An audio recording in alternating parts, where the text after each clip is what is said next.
સુરતના કોટ વિસ્તારમાં આવેલા સગ્રામપુરાના મકાનમાં આગ લાગવાની ઘટના બનતા દોડધામ મચી ગઈ હતી। રાત્રિના સમયે એકાએક આગ લાગવાની ઘટના બનતા આસપાસના રહીશો પણ ડરી ગયા હતા। ઘરના પાછળના ભાગે આગ લાગવાનું શરૂ થતા ઝડપથી આગ પ્રસરી ગઈ હતી।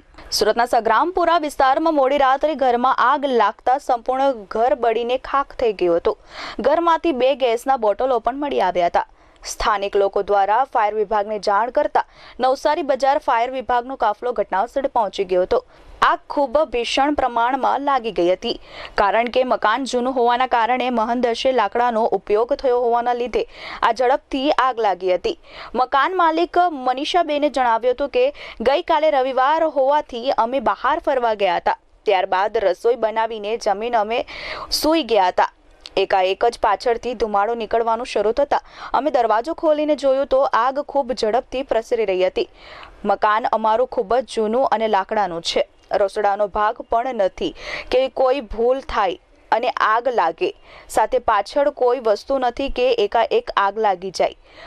અમને પણ સમજાતું નથી કે કયા કારણસર આટલી મોટી આગ લાગી હતી। જો કે અમે દરવાજો ખોલીને બહારની તરફ ભાગી ગયા હતા। ફાયર વિભાગના અધિકારીઓએ આવીને આગ ઉપર કાબુ મેળવી લીધો હતો।